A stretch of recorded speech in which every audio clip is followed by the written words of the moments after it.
So yun guys, bago tayo pumunta ng gym, prepare muna tayo ng ating protein shake. Tapos ito guys, meron tayong ginagamit na Muscle Tech Creatine Monohydrate.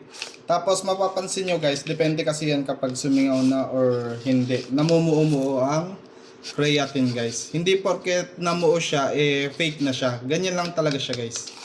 Legit na to na creatine guys. Dahil syempre, Muscle Tech yan. Ayan. One scoop lang tayo. Tsaka meron tayo dito, ito guys, Rule 1 Protein Sachet. Ito guys, libre lang to. Binigay lang sa atin to ng supplier natin. Bagay na bagay to guys, lalo na sa akin sa mga lactose intolerant. Kasi isolate na siya guys. Ayan o. Whey isolate na po siya guys. Magandang klaseng protein na rin to. Then syempre, Rule 1 yan. Ayan guys.